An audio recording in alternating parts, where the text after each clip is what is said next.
Home Shri Vasishtha Maharamayana निर्वाण प्रकरण उत्तरार्थ सर्ग संख्या 37 श्लोक संख्या 17। वशिष्ठ जी ने कहा कि हे राम जी, कार्य कारण युक्त उक्तियों में अविद्या के अतिरिक्त दूसरा कौन सा हेतु है? यानी कि जब तक आपको जगत कार्य कारण से युक्त दिखाई देता है तो उस कार्य कारणता का जो कारण है वह अविद्या ही है। यानी जो आपको यहाँ पिता और पुत्र दिखाई देते हैं कि पिता का पुत्र यह है, फिर वो पिता बनेगा, या जो परंपरा दिखाई देती है, यानी ये वस्तु इससे उपजी है, वो इससे उपजी है, वो इससे उपजी है, यह विद्या के कारण आपको लगता है। विद्या के कारण क्या लगता है? जैसे सपने के अंदर सब चीजें कैसे प्रतीयमान हो जाती हैं। जब आप में आत्मज्ञान दृढ़ होता है तब जगत कार्य कारण भाव से दिखाई नहीं देता, विवर्त भाव से दिखाई देता, काल्पनिक भाव से दिखाई देता। वायु के स्फुरण में, जल के द्रवत्व में, आकाश की शून्यता में जो हेतु है वही चिदात्मा के सृष्टि रूप होने में है। यानी कार्य कारण भाव देखो, स्वभाव देख लो, स्वभाव देखोगे तो ज्यादा सटीक समझ में आए। जैसे आकाश और उसकी शून्यता एक ही है, जल और उसका द्रवत्व एक ही है, वायु और वायु का चलना एक ही है, वैसे ही ब्रह्म और सृष्टि एक ही।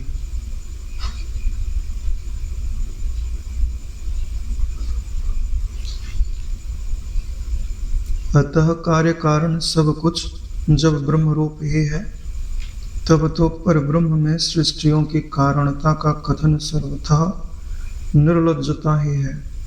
यानी पर ब्रह्म सृष्टियों का कारण है, यह जो आप कहते हो वह बात योग्य नहीं है, सत्य नहीं है, क्योंकि कार्य कारणता मिथ्या है। ब्रह्म अगर किसी का कारण होता तो उससे उपजने वाली जो वस्तु है उसमें ब्रह्म के लक्षण होता, लेकिन यहाँ जो सृष्टि है उसमें ब्रह्म के लक्षण नहीं मिलते। अरे भाई, ब्रह्म सत्य है तो वस्तुएं परिवर्तनशील है ना। ब्रह्म आनंद रूप है तो दृश्य दुख रूप है,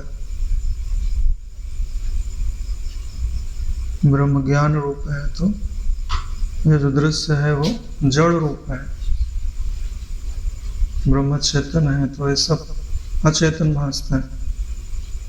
यानी इस जगत में जो ज्ञान है वो केवल ब्रह्म में है और कहीं ज्ञान नहीं है। बाकी जो कुछ भी है वो ज्ञान में कल्पित है। जैसे नेत्र को ज्ञान थोड़ी ना है कि मैं नेत्र हूं, हाथ को भी ज्ञान नहीं है कि मैं हाथ हूं, मन को भी ज्ञान नहीं है कि मैं मन हूं। कोई इनके पीछे है जो इन सबको प्रकाशित कर रहा है, और जो प्रकाशित कर रहा है उसी में ज्ञान है। तो वास्तव में जो वास्तविक ज्ञान है वो ब्रह्म सत्ता में है। विवर्त सत्ता में तो सिर्फ ज्ञान आभास है, यह आपको निश्चित समझ लेना पड़ेगा। यह संसार दुख एवं सुख नहीं है किंतु शांत शिवमय है। ये जो हमको अनुभव में आ रहा है पांचों इंद्रियों का विषय, जिसे आप अभी संसार कहते हो, हालांकि पांचों इंद्रियां भी संसार में ही आती हैं। तो संसार क्या है? बोले मन के विषय को ही संसार कहा जाता है। यानी मन जो कुछ भी ग्रहण कर रहा है वही संसार है। तो क्या ग्रहण करेगा? तो अनुकूल ग्रहण करेगा तो प्रतिकूल ग्रहण करेगा। अनुकूल ग्रहण करेगा तो बोलेगा सुख है, और प्रतिकूल ग्रहण करेगा तो बोलेगा दुख है। लेकिन यह निश्चय मनोवृत्ति के ग्रहण के उपरांत आता है। जब आपकी जो सूक्ष्म बुद्धि है, जो शम दम आदि साधनों से उदार बनी है, गुरु के उपदेश से जिसमें ज्ञान का प्रकाश फैला है, वह क्या समझती है कि नारायण यह वृत्तियां हैं, तो वृत्तियां तो किसी से उपजी होंगी या किसी अधिष्ठान में प्रतिबिंबित होती होंगी, तो वह अधिष्ठान क्या है? तब शास्त्रों ने निर्णय दिया कि वह शांत शिवमय तत्व है। और यह आपका अनुभव भी है कि जब वृत्ति नहीं रहती तब एक शांत सत्ता ही तो है।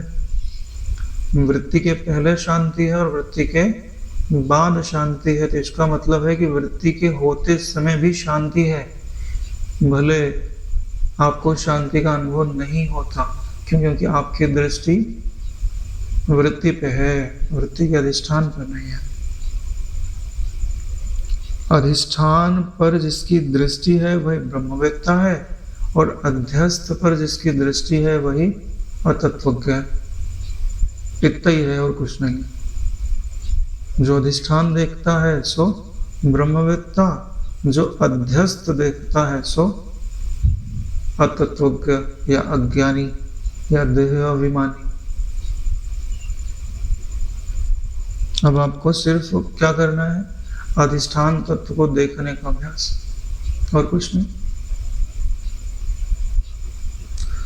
आज देखोगे तो कल पसंद करोगे और परसों प्रेम करोगे। ऐसे तो होता है। बिना देखे किससे प्रेम हुआ?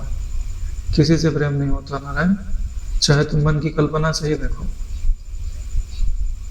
अरे भाई, किसी के रूप का ऐसा वर्णन किया जाता है कि मन के अंदर आप एक ऐसी आकृति बना लेते हो, फिर उसी आकृति से प्रेम हो जाता है।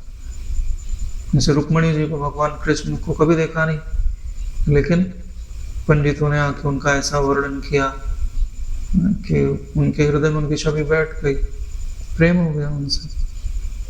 वैसे ही होता है। आज देखोगे तो कल पसंद करोगे और परसों प्रेम हो जाएगा, और फिर नरसों अभिन्न हो जाओगे। जिससे प्रेम होता है उसी से अभिन्नता का अनुभव होता है ना।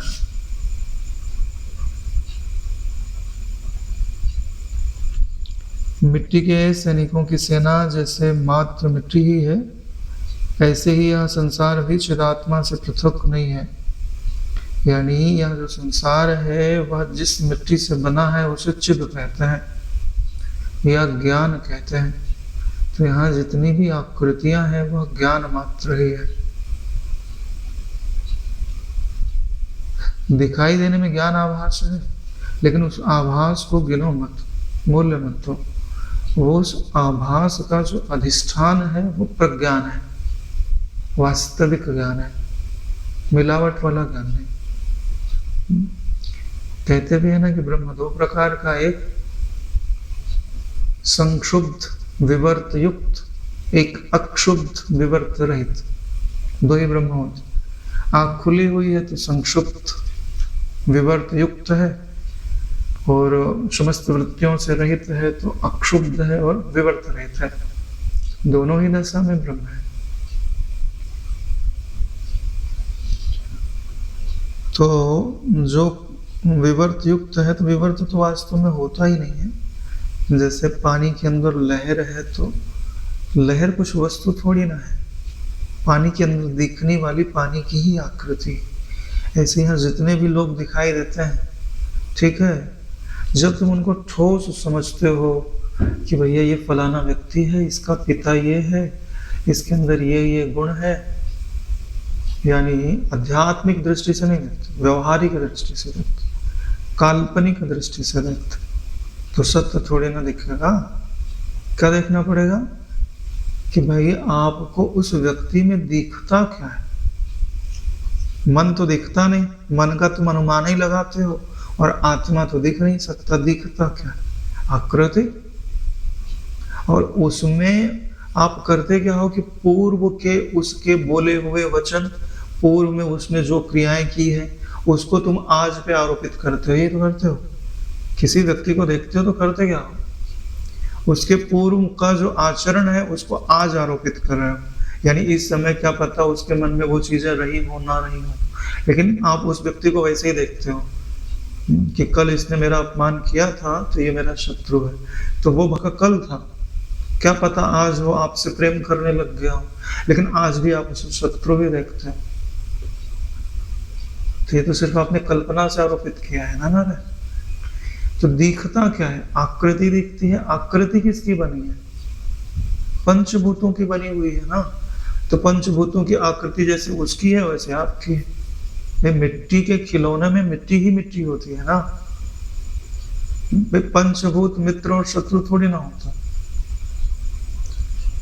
अरे भाई, कुमार ने जो मिट्टी के सैनिक बना दिए, राजा बना दिया, सिपाही बना दिए, मंत्री बना दिए, सेनापति बना दिए, सब अलग अलग दिखाई दे रहे, लेकिन है तो मिट्टी ना। तत्व ज्ञान में यही चीज बताई जाती है। देखो यहाँ पे विभिन्नता का जो कारण है वो है मन। एक व्यक्ति दूसरे व्यक्ति से अलग क्यों है? मन के कारण, ठीक है। और मन क्या है? मन को ही माया कहा जाता है। जब आप अपना मन और दूसरे का मन देखना छोड़ दो, यानी मूल्य देना छोड़ दो, उपेक्षा बुद्धि से देखते, तो तत्वज्ञ हो गए भाई। उसके अंदर या तो तुमको पसंद करेगा या तो ना पसंद करेगा, या तो उदासीन रहेगा, ठीक है। लेकिन ये जो प्रक्रिया है आकर्षण विकर्षण या उदासीन, यह मनोवृत्ति है ना। अगर मनोवृत्ति को छोड़ दो तो क्या दिखाई देगा? सिर्फ पंचभूत। पंचभूत में तो राग द्वेष नहीं होता, और पंचभूत का अधिष्ठान, उसमें तो बिल्कुल राग द्वेष नहीं। क्लियर है? फिर भला इच्छाओं का उदय कहां से और कैसे संभव है? यानी जब तुम सर्व को एक ही तत्व समझने लग जाओगे तब इच्छाओं का उदय संभव है? नहीं संभव है ना नारायण। शक्कर के खिलौने बनाए जाते हैं तो बच्चे मांगते हैं कि मुझे हाथी दे दो, मुझे घोड़ा दे दो, है ना। उसमें एक अच्छी जो आकृति हो, बोले ये मैं लूंगा, और 3 बच्चे घर में तीनों झगड़ गए, ठीक है। 10 मिनट बाद खेल कूद के उसका हाथ पांव तोड़ के खा ही जाएंगे। अंतर थोड़ी ना, स्वाद सबको ही मिलेगा, लेकिन झगड़ क्यों रहे? जिसका कोई मूल्य नहीं है उसके लिए। ऐसे ही आपका मन झगड़ किस लिए रहा है? क्योंकि उसे तत्व की समझ नहीं है, वह आकृति को महत्व देता है। अकबर था ना, अकबर, ठीक है, तो उसकी नीयत तो किसी को भी देख के बिगड़ जाती थी। तो बीरबल की बेटी को देखा उसने, एक किसी प्रश्न का उत्तर देने गई थी, तो उसकी नीयत उसके ऊपर बिगड़ गई, और बीरबल की बेटी को पता चला। बोले अब क्या किया जाए, है तो राजा। तो उसने क्या किया? संतरे लिए, ठीक है, और एक किसी को हरे कलर में रंग दिया, किसी को दूसरे कलर में रख दिया, ऐसे 7-8 एक ही संतरे को अलग अलग कलर में रंग दिया, और महाराज के पास लेके गई। दरबार लगा हुआ था, तो बोले महाराज आप सबका स्वाद ले लीजिए। तो सबका स्वाद में तो सेम ही रहेगा ना, रंग से क्या प्रभाव पड़ता है? खाने वाला रंग होता है, प्रभाव थोड़ी पड़ता है स्वाद। तो जब उन्होंने खा लिया तो बोले कि इनके रंग तो अलग अलग है, लेकिन स्वाद तो एक ही है ना। ऐसे ही स्त्रियों के चेहरे अलग अलग हो सकता है, उनके उपभोग का जो तुम सुख मानते हो वो एक ही होता है, उससे फर्क नहीं पड़ता, चेहरे से फर्क नहीं पड़ता। तब उसको समझ में आया कि भाई इतनी स्त्रियां तो मेरे हरम में पहले से पड़ी हैं। तो बात वही समझाई जा रही है नारायण कि आकृति से फर्क नहीं पड़ता। और यहाँ हम वहां तो कोई आकृति, एक आकृति को छोड़कर दूसरी आकृति का ग्रहण, यहाँ किसी भी आकृति का ग्रहण ही नहीं है। यही कारण है कि वो सदैव तृप्त है ना। क्योंकि देखो नारायण, अगर आप अपनी किसी भी इच्छा की पूर्ति किसी आकृति से करोगे तो नारायण वो आकृति सदा तो नहीं रहेगी। इसका मतलब है कि वह सुख भी सदा नहीं रहेगा।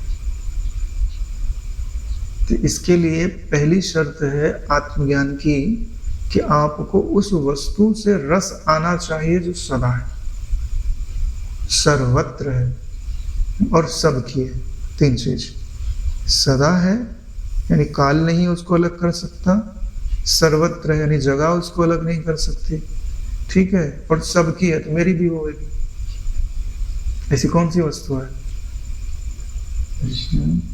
अधिष्ठान तत्व आप स्वयं हो। आप अपने आप को ही सदा अनुभव करते हो, सर्वत्र अनुभव करते हो, और अपना आपत अपना आपा होता ही है। इसलिए जब तुमको तुम्हारे ही भीतर, मन के भीतर नहीं, तुम्हारे ही भीतर आनंद मिल जाएगा। तब तुम नित्य तृप्त हो जाओगे, निराश्रित हो जाओगे। और वो लोग पूछना चाहिए भाई कब मिलेगा? अरे नारायण, जिस दिन तुम उसके आश्रित हो जाओगे उस दिन मिल जाएगा। एक ही शर्त है उसकी, और कोई शर्त नहीं। क्या शर्त है उसकी? कि नारायण सब कुछ छोड़ के उससे प्रेम कर लो, वो प्रकट हो जाएगा। यही शर्त है और कोई शर्त नहीं। हरि व्यापक सर्वत्र समाना, प्रेम ते प्रकट हो ही मैं जाना। प्रेम में एक वर्ड होता है, उसको कहते हैं अनन्यता।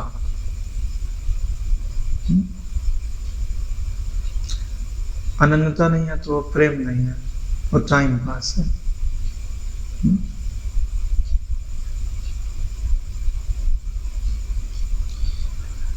राम जी बोले, हे मुनिवर, यदि ऐसा है तो इच्छा के उदय होने से भला क्या हानि है? यानी जब सभी ब्रह्म है, ज्ञान ही मात्र है सब, तो इच्छा उत्पन्न होने दो और इच्छा के अनुसार क्रियाएं होने दो, क्योंकि है तो सब ब्रह्म ही, तो हानि क्या है? क्योंकि जब सब कुछ ब्रह्म है तो इच्छा भी तो ब्रह्म रूप हुई, तो फिर इसके विधि एवं निषेध से भला कौन सा प्रयोजन सिद्ध होगा? बढ़िया प्रश्न पूछा है। वशिष्ठ जी ने कहा, हे राम जी, आत्मज्ञान होने की दशा में ही इच्छा ब्रह्म रूप है।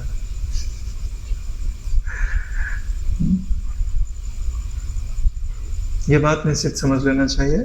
क्या कह रहे हैं कि आत्मज्ञान होने की दशा में ही इच्छा ब्रह्म रूप है। मतलब जिसे तत्व का बोध ही नहीं है, उसे इच्छा ब्रह्म थोड़ी ना लगती है। उसकी इच्छा में नाम रूप की मुख्यता होती है ना, अन्यथा नहीं। क्योंकि आत्मज्ञान की प्रकृति यही है। सूर्योदय से जैसा रात्रि का समन हो जाता है, वैसे ही ज्ञान उदय से इच्छाओं का समन हो जाता है। ज्ञान का उदय हो गया तो इच्छाओं का शमन हो जाता है। ज्ञान का उदय का अर्थ समझते हो? हाँ हाँ, जिसको तुम ढूंढ रहे हो वो सर्वव्याप्त अनुभव में आने लगता है।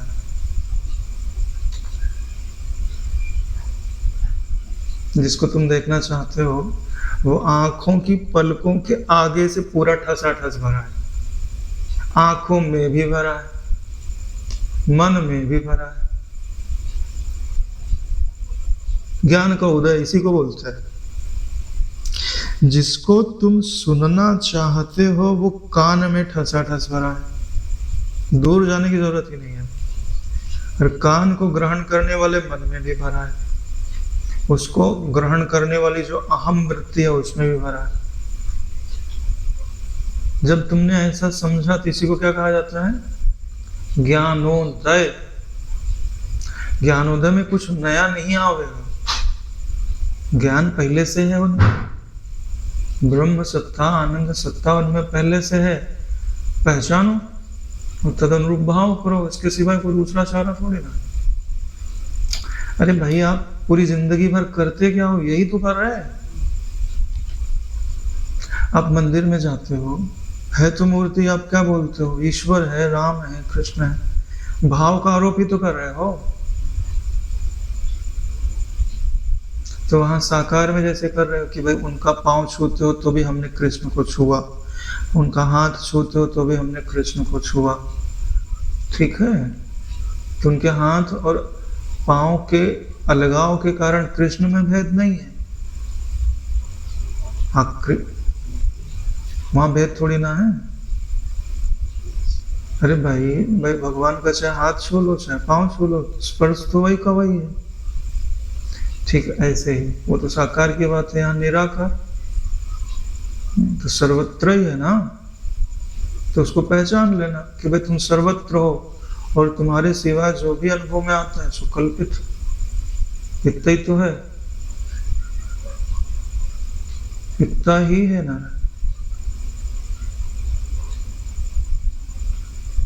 हाँ, ये बात अलग है कि नाम और रूप से रिश्वत लेने के कारण बुद्धि जो है वो असत के पक्ष में निर्णय दे देती है। सत पक्षपातनी नहीं होती, असत पक्षपातनी हो जाती। यानी तुम्हारा जो वकील है, जिसको तुमने वकील किया है, वो सामने वाली पार्टी से मिल गया, तुमसे फिर से रिश्वत लेके अपना पक्ष ठीक से रखा ही नहीं। अरे भाई, जीवन में एक समय ऐसा आता है कि अब संसार की तरफ चलूं कि ईश्वर की तरफ चलूं, निर्णय लेना होता है तो मन ही तो दो पक्ष रखता है, ये करूं कि नहीं, ये करूं कि नहीं। अब जिसका पक्ष मजबूत, उधर ही तुम्हारे कदम बढ़ जाएंगे। आप यहाँ क्यों बैठे हो योग वासिष्ठ सुनने के लिए? कि तुम्हारी बुद्धि कहती है कि यहाँ पर कुछ लाभ ज्यादा है, बाकी दूसरी जगह रहूंगा तो उतना लाभ नहीं है। तो मन की दो वृत्तियां हैं ना, जिस दिन इसकी अपोजिट वृत्ति हावी हो जाएगी तुम यहाँ नहीं आओगे। ये तो संकल्प और विकल्प है।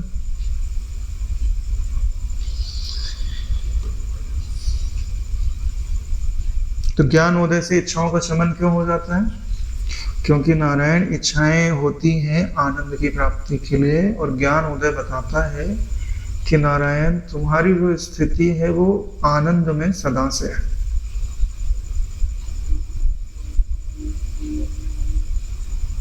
घर विच आनंद रहा भरपूर, मन मुख स्वाद न पाया।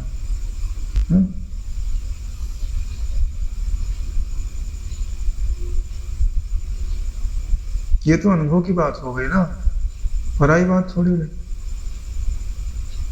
चिदाकाश की भावना करते ही शांति, खुमारी, आनंद तत्क्षण प्रकट हो जाता है।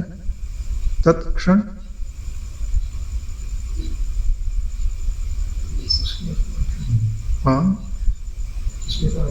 आएगा ही आएगा, कोई रास्ता ही नहीं है।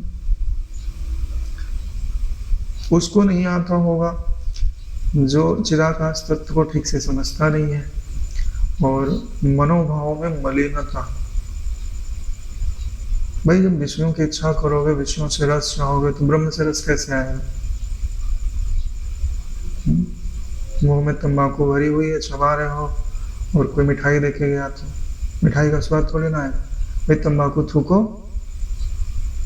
मुंह धुलो अच्छे से, तब तो फिर मिठाई का स्वाद आएगा।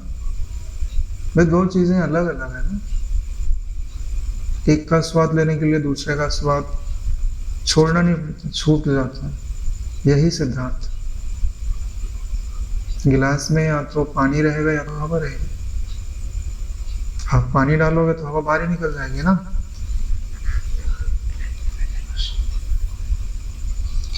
ज्ञानोदय के क्रम से द्वैत एवं वासना का लय हो जाने पर भला इच्छा का उदय कैसे संभव है?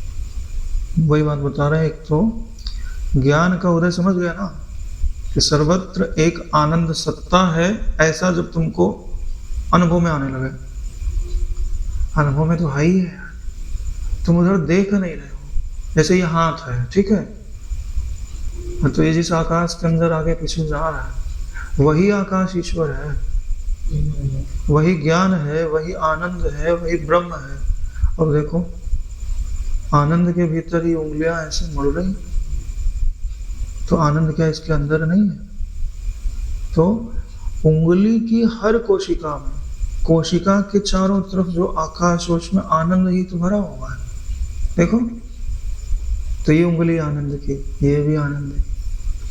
देखो सूक्ष्म बुद्धि होती जाएगी और आनंद प्रकट होते जाएगा। आनंदो अभ्यास है। अरे यार, परछाई में बेताल देख के आदमी हार्ट फेल होकर मर जाता है नहीं? वहां मर गया, ठीक है। शोधों ने बताया हुआ है कि बड़े बड़े जो रोग होते हैं ज्यादातर तो मन से इंड्यूस्ड होते हैं। मन के कारण कोई ऐसी वृत्ति बनी कि वो रोग उत्पन्न कर देती है। तुम ये जो बड़े शौक से सास बहू के सीरियल देखते हो, आप लोग तो नहीं देखते, तो उसमें होता क्या है? षड्यंत्र पे षड्यंत्र, षड्यंत्र पे षड्यंत्र, वो तो है फेक, लेकिन तुम्हारे मन के भावों में ही उतार चढ़ाव होते जा रहे हैं। तो नारायण तुम्हारे मन के भाव ही नहीं बदल रहे, तुम्हारी सप्त धातुओं पर भी उसका प्रभाव पड़ रहा है, और वो तुम्हारे शरीर को रोगी बनाता है। तुमको पता ही नहीं चल रहा है कि क्या गेम है माया का। क्योंकि जो सीरियल बनाते हैं उसके डायरेक्टर तो काल्पनिक लिखते हैं, वो ईश्वर के सिद्धांत में और उनके सिद्धांत में बहुत अंतर है। उनका तो कोई सिद्धांत नहीं, उनको तो कुछ भी लिखते हैं। जैसे ज्यादातर मूवी बनाई जाती है तो जो उसमें बुरा आदमी होता है वो बुरा ही बुरा काम करता है, लेकिन वास्तव में ऐसा नहीं होता जीवन में। क्योंकि सुमति कुमति सबके उर रही, यहाँ ना कोई पूरा सही है ना पूरा गलत है, कुछ ना कुछ अच्छाई होती है। लेकिन वहां पे क्या दिखाता है, कोई है तो अच्छा ही अच्छा है और कोई बुरा है तो बुरा ही बुरा है। ऐसा कहाँ होता है? यही कारण है कि जो ईश्वर के सिद्धांत प्रतिपादित होते हैं वास्तविक जीवन में, वो इनमें प्रतिपादित नहीं होते। तो इनके कारण मनोभावों में जो विक्षेप उत्पन्न होता है, वो क्या करता है, तुम्हारे मन को पहले बीमार करता है, फिर आगे जाके तुम्हारे तन को बीमार करता है। ज्ञान उदय का क्रम समझ में आ गया? कैसे ज्ञान का उदय होता है? ज्ञान उदय, आनंद उदय एक ही बात है। द्वैत एवं वासना का लय हो जाने पर, पहले द्वैत का लय हुआ फिर वासना का लय हुआ। तत्व ज्ञान में यही होता, पूरी वासना तभी मिटती है जब द्वैत बाधित होता है। तो अरे मेरे को जो चाहिए वो निराकार से शाश्वत सत्ता से प्राप्त हो रहा है, तो मैं उसे साकार पर या नश्वर पर क्यों डालूं? जरूरत ही नहीं रही ना। बात समझ में आ रही? अभी भी तो मिल रहा है, नहीं मिल रहा है? इस क्षण है, करके देखो, एक क्षण में आनंद आने लगता है, शांति मिलने लगती है, प्रसन्नता आने लगती है। हाँ, कर्जे में तो हो नहीं। दुखी कौन है इस जगत में? जो कर्जे में होता है, मतलब कर्जा चुकाना। कोई कर्जा तो नहीं, वैसे ब्रह्म पे कोई कर्जा नहीं होता। ब्रह्मा जी पे कर्जा हो सकता है, विष्णु जी पे कर्जा हो सकता है, शिव जी पे कर्जा हो सकता है, ब्रह्म पे कर्जा नहीं होता। अरे भाई, ब्रह्मा जी की जो उपासना करेगा वो कर्जदार है, जाना पड़ेगा, वरदान देना पड़ेगा। हिरण्यकशिपु को देख लो, कर्जदार हुए कि नहीं, वरदान देना पड़ा, चुकाना पड़ा कर्जा उसका। मुक्त कौन है? ब्रह्मा। और तुम ब्रह्म हो। हाँ, तो खुशी मनाओ, आनंद मनाओ, मुक्त हो गया, मुक्त को पहचान लिया। सदा दिवाली संत की आठों पहर आनंद। अकल मता कोई उपजा गिने इंद्र खुरम। इंद्र मतलब जो इंद्रिक सुखों में तृप्ति मानता है, वो ऊपर का इंद्र मत समझो। इंद्र का मतलब जो इंद्रिक सुखों में अपनी तृप्ति मानता है। इंद्रिक सुखों में तुम कितने ही मानो, थोड़ी देर के बाद तुमको उसी निराकार सत्ता की ही शरण लेनी पड़ती है।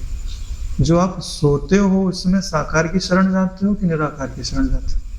ईमानदारी से बताओ, निराकार की ही जाते हो नारायण, तो सत्य है ना। तुम भले ईश्वर की गोद में सिर रख करके सो, लेकिन सोओगे तो निराकार ईश्वर का ही आश्रय लोगे। सच्चाई तो यही है।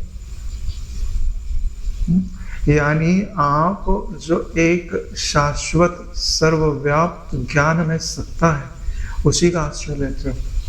जो विषयी है वो भी उन्हीं का आश्रय लेता है, जीवित रहने के लिए, शांति पाने के लिए। उसको पहचानता नहीं और उससे प्रेम नहीं करता, इसीलिए भटकता है। पहचान ले और प्रेम हो जाए।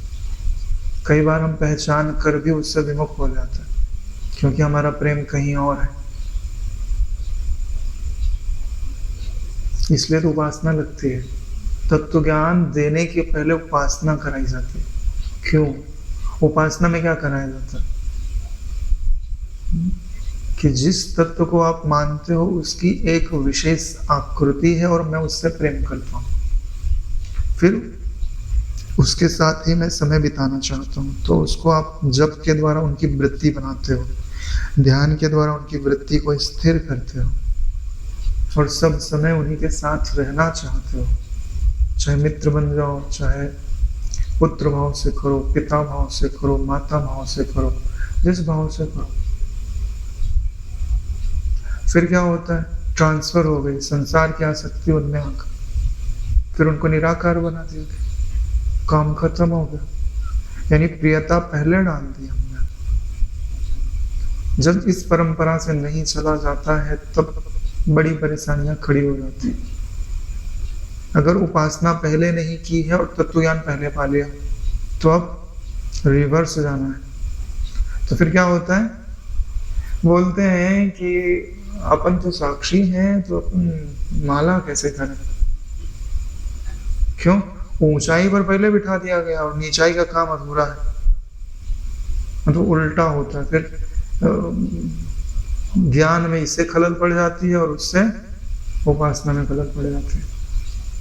तो फिर इसमें क्या करना पड़ता है भाई, करना सब कुछ है लेकिन अभिमान नहीं रखना कि मैं करता हूँ, लेकिन करना सब कुछ है। लेकिन लोग क्या करते हैं, उसमें बैठ के फिर जो बन रहा बनने दो, जो आ रहा है आने दो, जो जा रहा है जाने दो, लेकिन आपने उसको सुधारा नहीं ना। दिक्कत ये है, जो आ रहा है आने दो, जो जा रहा है जाने दो, किसके लिए? जो कृत उपासक है उसके लिए। जो कृत उपासक नहीं है, नारायण, वहां पे वो लगाओ, क्या बोलते हैं, चुंगी लगाओ, है ना। जो उस मार्ग पे जाने के अधिकारी नहीं है उनको वापस दे दो। क्या अंतःकरण में कोई भी वृत्ति नहीं बननी चाहिए।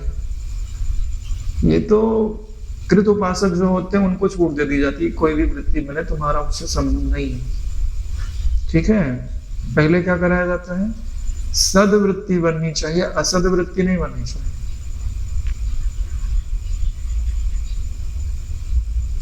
इसलिए जब बातें क्रम से समझी जाती हैं तब समझ में आती है, नहीं तो एक ही सिद्धांत है और सही भी है लेकिन आप उसके योग्य नहीं हो। असंग वृत्ति बनती है। पहले सदवृत्ति का आग्रह होना चाहिए, सदवृत्ति पक जाए, मतलब अब थोड़ा बहुत इधर उधर हो जाएगा, चलेगा, फिर उसके साक्षी हो जाओ। कर्मयोग में भी तो यही समझाया गया है। कर्मयोग इसी को तो बोलता है। वो भीतरी स्तर पे बता रहा हूँ, बाहरी स्तर पे समझाया।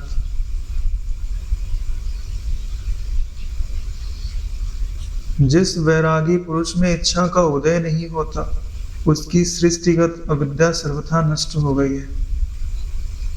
यानी जब आप में इच्छा का उदय नहीं होगा तो समझ लीजिए कि अविद्या शांत हो गई। इच्छा क्यों उदित होती है? शांति नहीं है, आनंद नहीं है। और जब वो घर की बात हो गई तो इच्छा क्यों उदित होगा? और अगर इच्छा उदित होगी भी तो कैसी इच्छा उदित होगी? अद्वैत वासना, कि भाई बहुत हो गया, अब मुझे शांत बैठने दो और मुझे ध्यान में डूबने दो। मेरे ऐसे दिन कब आवेंगे कि मैं एक बार ओम बोलूंगा और अपने स्वरूप में ऐसा समाधिस्थ होऊंगा कि वन के हिरन आकर के अपने सींगों की खुजली मिटाने के लिए मुझसे घर्षण करें तो मुझे उनका पता भी ना चले। भरथरी बोला करते थे ना ऐसा। राग द्वेष से मुक्त उस पुरुष को स्वभाव से ही दृष्टा एवं दृश्य की शोभा अच्छी नहीं लगती। वृत्ति का उपजना उसको अच्छा कब से लगने लगा? भाई परम विश्रांति में पहुंच गया तो अब वृत्ति को नहीं उपजाना चाहता। आकस्मिक घटना किसी की प्रेरणा से वह इच्छा करता भी है और नहीं भी करता। लेकिन अगर कोई प्रारब्ध है तो इच्छाएं उत्पन्न हो भी सकती हैं। पर इच्छा प्रारब्ध या ईश्वर इच्छा प्रारब्ध, दो चीजें। जैसे गुरु जी अहमदाबाद आ जाते थे तो सब लोग फेरा मारते रहते थे, यहीं रहे यहीं रहे यहीं रहे। गुरु जी बताते थे तो गुरु जी के मन में होता था, हाँ एक दिन और रुक जाते हैं, एक दिन और रुक जाते हैं। इसी को क्या बोला जाता है? पर इच्छा प्रारब्ध। और मेरे गुरुजी तो एकांतवासी थे। दादा गुरुजी ने लगाया कि भाई 108 तो देके जाओ, तुमने लिया है तो बांटो भी। तो वो क्या है? ईश्वर इच्छा। फिर दादा गुरुजी तो ईश्वर ठहरे ना, उन्हीं के माध्यम से ईश्वर नहीं प्रेरणा दी।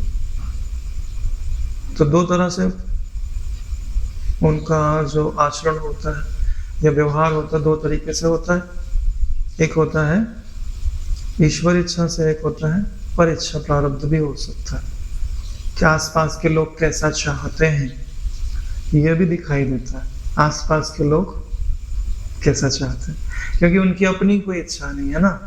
यही कारण है कि अगर उनके आसपास श्रेष्ठ लोग होते हैं तो समाज को कुछ ज्यादा ही फायदा मिलता है, और अगर चापलूस लोग इकट्ठा हो जाते हैं तो मजाक खराब हो जाता है।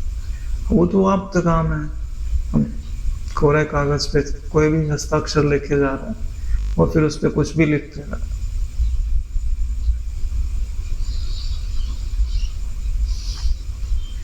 उनकी इच्छा एवं अनिच्छा दोनों ही ब्रह्म रूप है। ज्ञानवान पुरुष शास्त्रों के विधि एवं निषेध का विषय नहीं है, क्योंकि उसकी इच्छाएं समूल नष्ट हो गई हैं। भाई जिसके अंदर कोई इच्छा नहीं है, उसे यह विधान भी नहीं है कि आपको यह करना चाहिए, आपको यह नहीं करना चाहिए।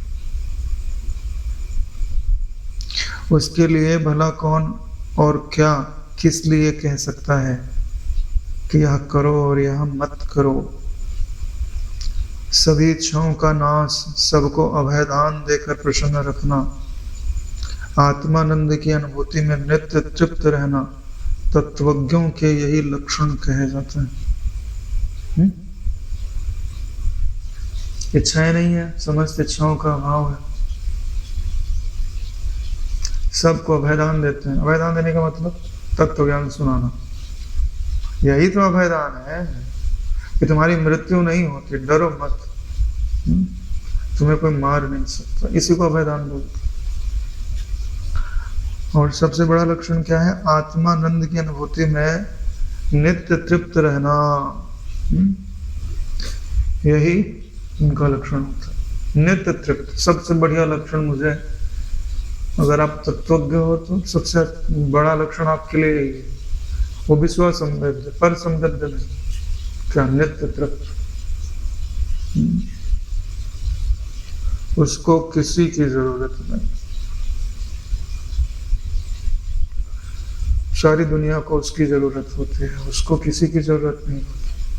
खासकर सुख के लिए तो नहीं ही होती। ऐसा तो है नहीं कि पानी की जरूरत नहीं पड़ेगी, पानी की जरूरत पड़ेगी, लेकिन पानी से सुख की इच्छा नहीं है।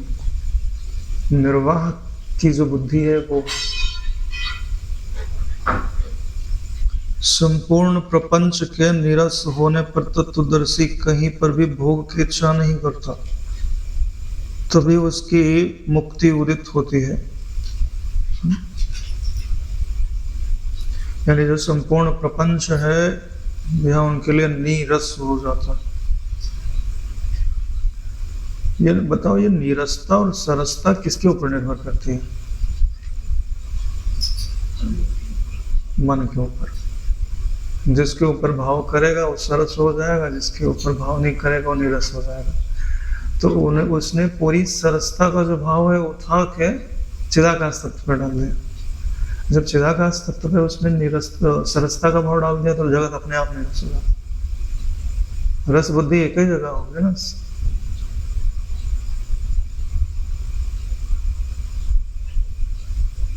तभी उसकी मुक्ति उदित होती है।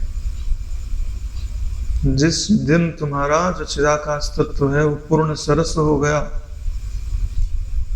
तो उस दिन मुक्ति उदित हो जाती।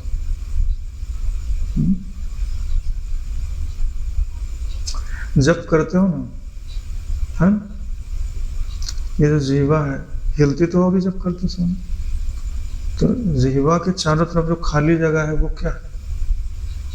चिदाकाश, आनंद में। चिदाकाश तत्व। तो पूरा ध्यान जीव पे लगाओ, हरि हरि हरि हरि। जीव है कहाँ? ब्रह्म के भीतर, और कुछ नहीं है।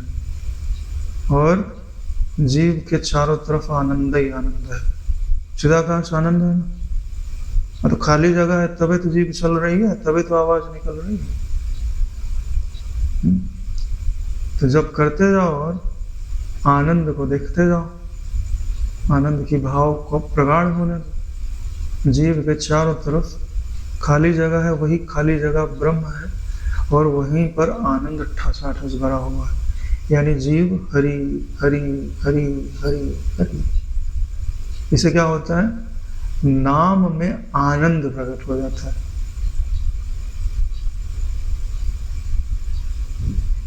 बहुत बड़ा साधन, आपको बड़ा छोटा लग रहा है, बहुत बड़ा साधन। लोग बोलते हैं कि हमने इतना जप किया, हमको कुछ अनुभव नहीं हुआ। हम बोलते हैं, हम जैसा बोलते हैं, एक माला करके देखो। हम गारंटी देते हैं कि अगर तुम ऐसा कर सके तो शांति का अनुभव तो तुमको होने ही लगेगा, ब्रह्म भाव तुम्हारा प्रकट होने ही लगेगा। एक माला करके देखो।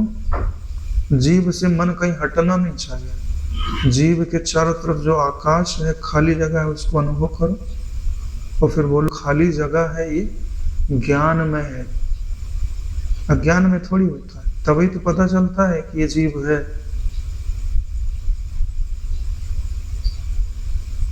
ज्ञान में है तो आनंद में भी है। बस हो गई बात खत्म।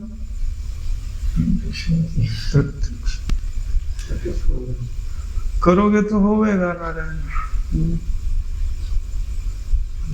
तुम्हारे घर में पारस है और तुमको पता नहीं था, कोई गया और देख लिया भैया इनके घर तो पारस है और ये भिक्षा मांग के खा रहे, तो बता दिया भैया ये पारस है, इसको थोड़ा रगड़ के साफ कर लेना और फिर घर में जो लोहा है उसे ले जाके स्पर्श कराना, सोने का बन जाए, बेच देना, धन ही धन हो जाएगा। अब इतना तो करना पड़ेगा।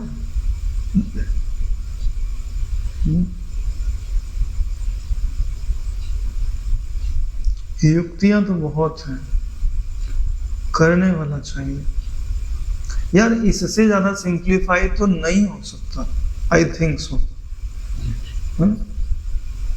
अब कोई प्यासा मर जाए तो उसमें आकाश का दोष नहीं है, चिदाकाश का दोष नहीं है, वो तो प्रकट होना चाहता है। धीरे धीरे ये मुख में अगर प्रकट हो गया तो इस आकाश को बढ़ाते जाओ, पूरा सिर ले लो, पूरा शरीर ले लो, फिर तुम्हारा शरीर आनंद का दरिया हो जाएगा। तत्व ज्ञान से एक के एवं द्वैत का परित्याग कर जो शांत होकर स्थित रहता है, उस तत्वज्ञ के लिए इच्छा अनिच्छा सब कुछ ब्रह्म रूप ही है। यानी जो चिदाकाश तत्व में विश्राम पाने लग गया, अब उसे वृत्ति से क्या लेना देना है। वृत्ति कभी बन भी गई, कभी मिट भी गई, तो उसमें खलल उत्पन्न नहीं करती, क्योंकि वृत्ति का जो मूल्य था उसके चित्त से विदा हो चुका है। द्वैत अद्वैत एवं व्याकुलता से शून्य, यानी कि उसके चित्त में न द्वैत की भावना है। जब द्वैते नहीं है तो अद्वैत की भी भावना नहीं रहती।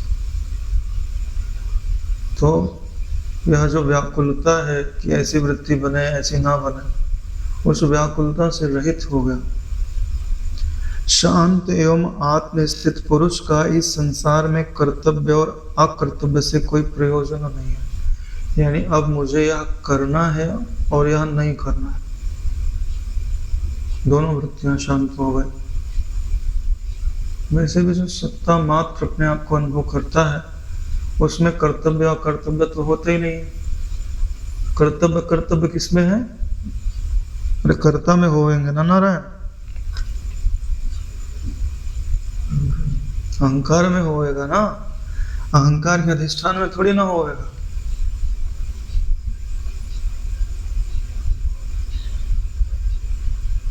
ब्रह्माकार वृत्ति कमा लो, आगे बहुत काम आएगी।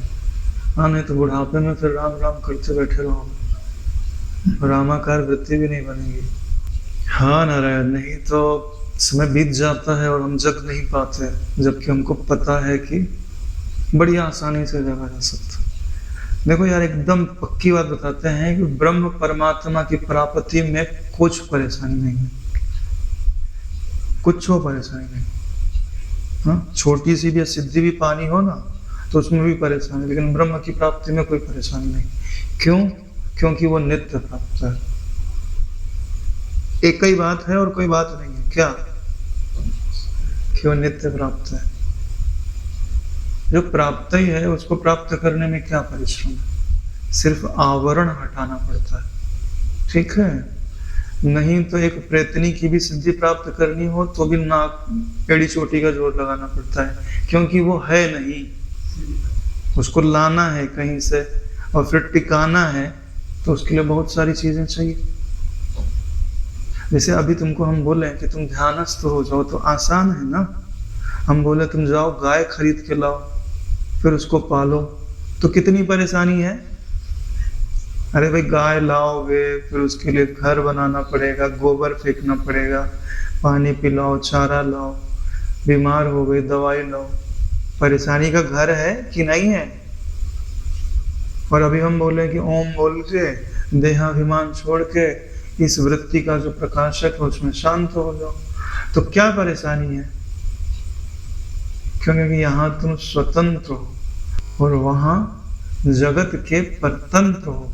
इसीलिए ब्रह्म की प्राप्ति सरल कही जाती है, क्योंकि इसमें तुम्हारी सम्मति की आवश्यकता है, प्रकृति की सम्मति नहीं चाहिए।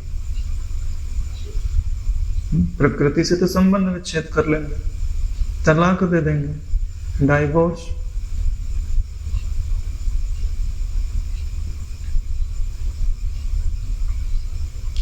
उस तत्वज्ञ का जीवन मरण सत एवं असत आदि से कुछ भी प्रयोजन नहीं रहता, तथा प्रारब्ध कर्म से यदि उसमें इच्छा उत्पन्न भी होती है तो वह भी ब्रह्म रूप ही है।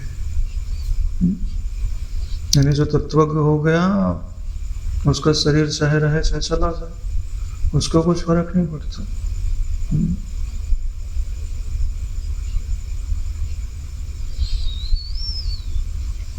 प्रारब्ध से अगर उसमें इच्छा उत्पन्न भी होती है तो वह भी ब्रह्म रूप ही है। ब्रह्म रूप का मतलब इच्छा ब्रह्म रूप है, इसका क्या अर्थ होता है?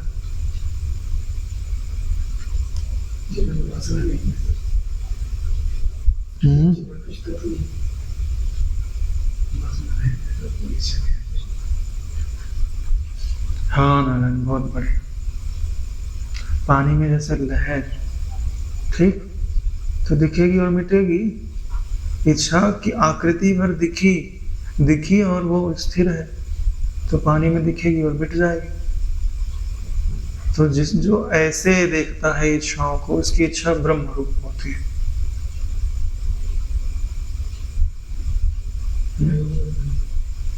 प्रैक्टिकल रूप में बताओ, जैसे तुम शांत बैठे हो तो तुम्हारे चित्त वृत्ति में किसी व्यक्ति की आकृति बनी, अब तुम उसे वह व्यक्ति समझो और फिर कल्पना करो, तो यह ब्रह्म रूप नहीं हुआ। ठीक है, वृत्ति ब्रह्म रूप नहीं हुई। कोई व्यक्ति की आकृति उपजी, अब तुम बोलो कि हे मन, मैं तेरी हर चाल पहचानता हूं, तू मन ही है। वो व्यक्ति तो बाहर कहीं घूम रहा है, ये तो मन ही है ना। मन के अंदर मन ही बनेगा, पानी के अंदर जो बनेगा पानी चलेगा ना। तो हे मन, तो अब यह आकृति मत रख, मैं जानता हूं कि इसके रूप में तू ही आ रहा है। फिर उस आकृति को मिटाने की क्षमता हो गई, बस ब्रह्म रूप हो गया। इसी को ब्रह्म रूप कहना होता है। जब एक बार मन के भीतर एक घटना घटने में समर्थ हो जाओगे तो बाहर भी होने लगेगी।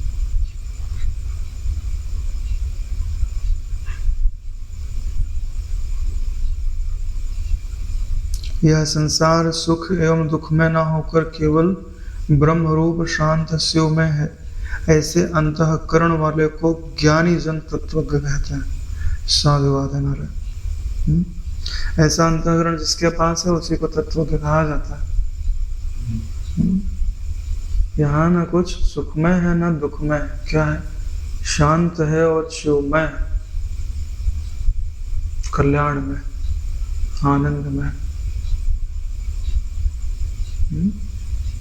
तुम्हारे शरीर का हर अंग उसी शिवमय सत्ता में ही स्थित। फील दैट, है ना? अनुभव करो, कहाँ भटक रहे हो? अभी करो, कल का वादा का है। अरे आकाश है ना तुम्हारे शरीर में, वही तो आनंद है, वही तो ब्रह्म है। तो क्या उस आकाश को फील नहीं कर सकते क्या?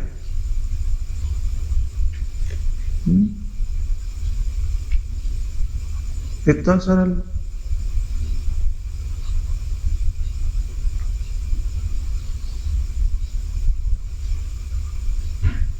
जो ब्रह्म की भावना से सांसारिक सुख दुख को अमृत में जानता हुआ अविचल चित्त होकर अवस्थित है, उसे ही ब्रह्मज्ञानी कहना सर्वथा उचित होगा।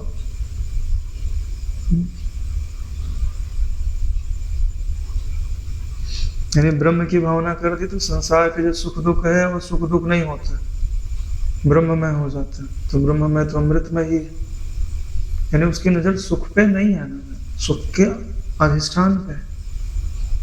देखो कभी सुख नहीं आता, सुखाकार वृत्ति आती है, कभी दुख नहीं आता, दुखाकार वृत्ति आती है। तो वृत्ति आती है तो किसी में तो रखी होगी, तो जिसमें रखी है उसी को शिवमय शांतमय ब्रह्म कहा जाता है। जो ऐसा जानता हुआ उसमें अविचल चित्त होकर स्थित रहता है, उसी को ब्रह्म ना सर्वथा उचित होगा। इति निश्चित धीरात्मा प्रबुद्ध इति कथ्यते, उसी को ही प्रबुद्ध कहा जाता है। अगर आप उसमें अविचल रूप से स्थित हैं तो, विचलित हो जा रहे हैं तो कोशिश करिए। विचलित क्यों हो जा रहे हैं? विचलित इसलिए हो जा रहे हैं क्योंकि जो कल्पित में है उससे जुड़ जा रहे हैं।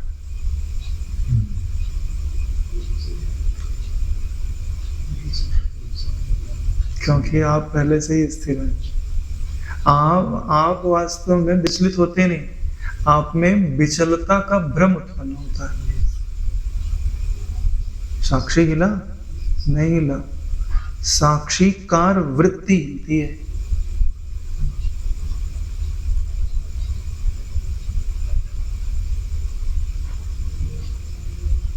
एब्सोल्यूट ज्ञान है, इसमें कोई मिलावट नहीं है। आकाश स्वरूप शांत एवं शिव स्वरूप सत्य सांसारिक दशा ही ज्ञान की सर्वोच्च अवस्था है। लिखा है ना, बाद में मत बोलना कि आकाश भाई ने मिलाया है। क्या लिखा है? आकाश स्वरूप शांत। तो जीव के चारों तरफ जो खाली जगह है वो आकाश स्वरूप है कि नहीं? शांत है कि नहीं? शिव स्वरूप है कि नहीं? अरे उसने कभी तुम्हारा नुकसान किया? कभी चिकोटी काटी क्या? थप्पड़ मारा? नहीं ना। तुमको जगह ही दी रहने के लिए, जीवित रहने के लिए, ज्ञान विचार करने के लिए। तो शिव में है ना, उसमें परिवर्तन होता है? नहीं होता। तो सत्य है। यही सांसारिक दशा ही ज्ञान की सर्वोच्च अवस्था है। लो, किसी को वशिष्ठ जी क्या कह रहे हैं? जब वृत्तियां हैं तब सांसारिक दशा में ज्ञान की सर्वोच्च दशा इसी को कहा जाता है। ऐसे ज्ञान से शिव स्वरूप ब्रह्म में अहमता आदि संपूर्ण विभ्रम सर्वथा क्षय रूप ही है। जब आपने ऐसा समझ लिया तो जो आपको अहमता का अनुभव होता है, वह जो अहमता है वह आप में ब्रह्म मात्र ही तो हुई। भ्रम समझते हैं ना, जो होवे नहीं और दिखे उसी को तो भ्रम बोलते हो। अरे भाई कहीं तुमने देखा कि कोई खड़ा है, लग रहा कि यहाँ कोई खड़ा है, मन के अंदर शंका हो गई तो टार्च उठाए और जाके देख के आए, अरे नहीं भाई वहां कोई नहीं है। तो भ्रम, वहां जाते और कोई मिल जाता तो भ्रम थोड़ी ना कहते। वहां गए और कोई मिला नहीं, किसी को तो भ्रम कहा जाता।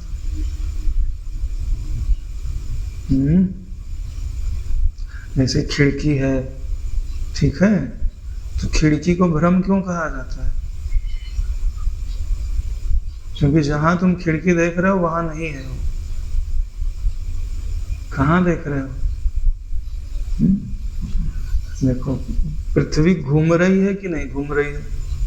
ठीक है, आपको लगता है कि जो मेरे सामने आकाश है उसमें ये खिड़की है, ठीक है, तुम्हारा आकाश तो बदल रहा है, मतलब पृथ्वी घूम रही है, तो जिस आकाश में तुम इसको देखना चाहते हो वो आकाश तो चेंज होते जा रहे हैं।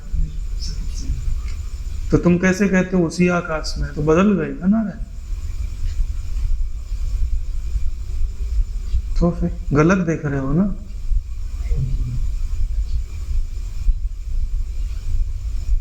मनोराज्य के नगर के समान कल्पित भाषित जगत सर्वथा चिदाकाश रूप ही है। जैसे किसी अन्य पुरुष के मनोराज्य कल्पित नगर में तुम्हारा गमनागमन निर्बाध है, वैसे ही तत्वज्ञ को सांसारिक भ्रम में कोई बाधा नहीं आते। अरे भाई, किसी के मनोराज्य में तुम जा सकते हो? नहीं जा सकते। वो मनोराज्य करेगा, तुम कैसे जाओगे? उसकी इच्छा होगी तब तो तुम्हारी आकृति बनाएगा वो।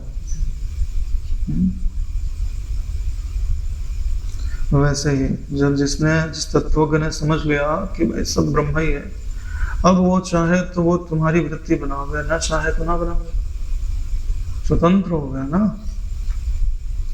नदी, पर्वत, सागर, आकाश आदि से शून्य आत्मा में दृष्टा का अंतःकरण वैसे ही सागर आदि शोभा के रूप में परिणत हो जाता है। जैसे श्रांत एवं तृषित जन के नेत्र रूपी कर्ण ही जल रहित प्रदेश में मृग तृष्णा के जल में तरंग रूप से परिणत हो जाता है। जैसे किसी को प्यास लगी और मरुस्थल में देख रहा है तो पानी दिखता है,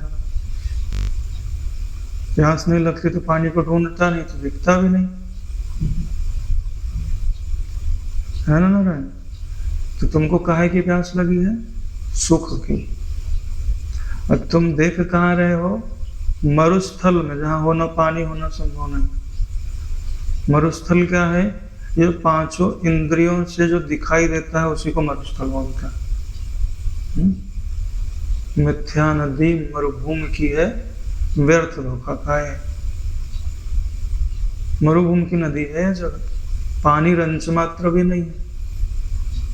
विश्वास ना हो भगवान के वचनों पे तो जाके पी के देख लो, तृप्त हो जाना, तो हमको भी बताना आके।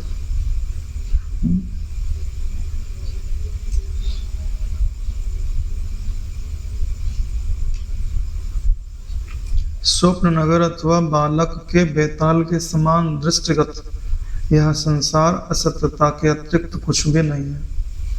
यानी जो संसार अनुभव में आ रहा है वो असत्य है, जैसे बालक को जो है बेताल दिखाई देता है।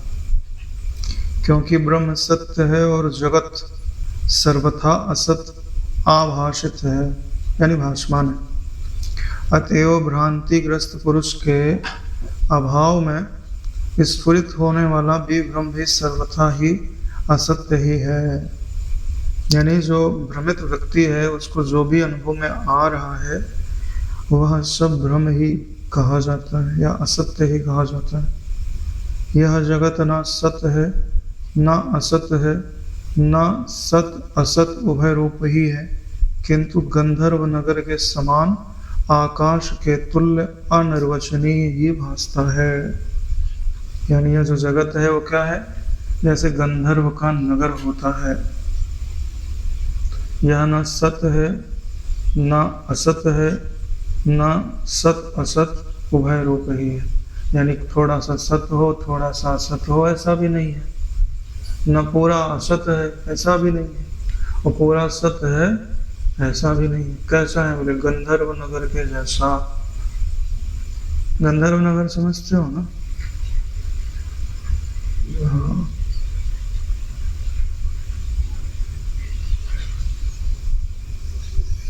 गंधर्व नगर यानी कल्पना का नगर, मनोराज्य। क्योंकि इनके पास स्थूल शरीर तो होता ही नहीं है, तो उनको अगर महल में रहना है तो कल्पना करते हैं कि मैं महल में रह रहा हूँ, तो जैसे कल्पना करते हैं वैसे उनको अनुभव में आने लगता है कि महल है और मैं उसके अंदर ही बैठा हूँ। तो उसी को अनुभव में आएगा ना, तुमको थोड़ी ना आएगा। तो इसी को गंधर्व नगर कहते हैं। इसके लिए क्या कहा जाए, बोले अनिर्वचनीय है।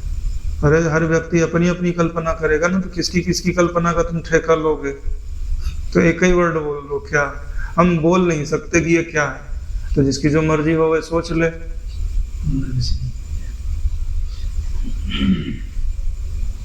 हे राम जी, तत्वबोध के लिए समस्त विषयों का शमन होने से इच्छा एवं अनिच्छा दोनों ही समान है, किंतु मेरे मतानुसार उसमें इच्छा का उदय न होना ही अधिक कल्याणकारक है। इससे क्लियर कोई नहीं कर सकता ना। बोले इच्छा अनिच्छा समान तो है, लेकिन मेरी दृष्टि में अनिच्छा अधिक कल्याणकारक। अविकृत चिदाकाश में जैसे आकाश से वायु, वायु से अग्नि आदि क्रम पूर्वक अहमता एवं जगत रूप से चेतन अवस्थित है, वैसे ही चिदात्मा में यह संसार वायु स्फुरण के समान अवस्थित है। चाहे क्रम से देख लो तो भी, और क्रम से ना देखो तो भी, जो कुछ भी अनुभव में आता है वो चिदाकाश में कल्पना मात्र ही है। चाहे क्रम से देखो तो और बिना क्रम का देखो तो। समझने के लिए क्रम बता दिया जाता है, लेकिन वास्तव में क्रम का कोई प्रमाण नहीं मिलता। किसने देखा कि पहले क्या उत्पन्न हुआ? अगर वो देख रहा था तो वो निराकार था कि साकार था? तो बहुत सारे प्रश्न पूछेंगे और उसका उत्तर यथार्थ रूप से तो नहीं ही दिया जा सकता।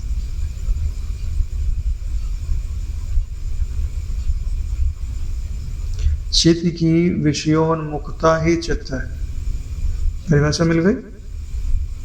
जब हम कभी पूछेंगे चित्त किसे कहते हैं, तो याद रहना चाहिए, अंदर उठक बैठक करा देंगे।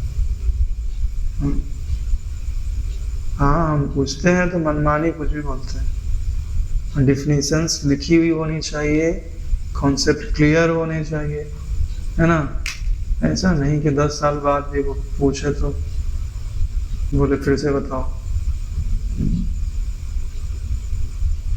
अरे भाई, डॉक्टर होने के लिए इतनी मोटी बुकें जो है लोग, है ना, कंठस्थ कर लेते हैं। तब तो बहुत पाना है, 8-10 परिभाषाएं हैं, वो भी ठीक से क्लियर नहीं रहती।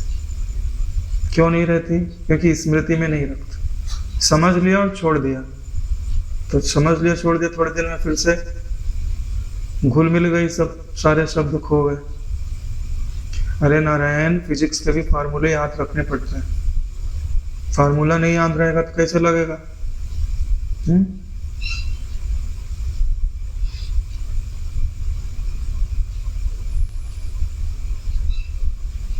चित्त की विषयोन्मुखता ही चित्त कहलाती है। इससे सरल परिभाषा और सटीक परिभाषा नहीं मिलेगी। संसार एवं इच्छा भी वही है, उस विषयोन्मुखता का निवारण ही मुक्ति है। मुक्ति की भी इससे अच्छी परिभाषा नहीं मिलेगी। विषयोन्मुखता की निवृत्ति ही मुक्ति कहलाती है। यहाँ जो तुम्हारा चित्त है वो क्या है? चित्त ही विषयोन्मुख हो गई, वही चित्त कहलाता है। और चित्त ही जगत है और चित्त ही बंधन है। तो आपको चित्त शब्द खत्म कर देना। तो चित्त शब्द खत्म कब होगा? जब चित्त ही विषयोन्मुख ना होवे। किसी को क्या कहते हैं? विषयोन्मुखता का निवारण ही मुक्ति है। इससे सटीक परिभाषा नहीं मिलेगी। प्रणाम है शिष्य को, धन्यवाद, साधुवाद। इस युक्ति को जानकर तुम इच्छा की शून्यता से शांत हो जाओ। इच्छा हो या अनिच्छा, सृष्टि हो या प्रलय, इससे तत्वज्ञ को किसी तरह से ना कोई क्षति है ना लाभ ही है, किंतु संसार सर्वथा सत्य है। जब तुमको ऐसा अनुभव में आने लगा तो चाहे सृष्टि बनी रहे चाहे मिट जावे, चाहे कुछ ही हो जावे, है ना, तो उसको कुछ फर्क नहीं पड़ता। भाई सपने में कुछ भी हो जावे, जगने के बाद तो कुछ फर्क पड़ता ही नहीं है। ठीक है, जग गया ना नारायण। हाँ जी विश्राम देता।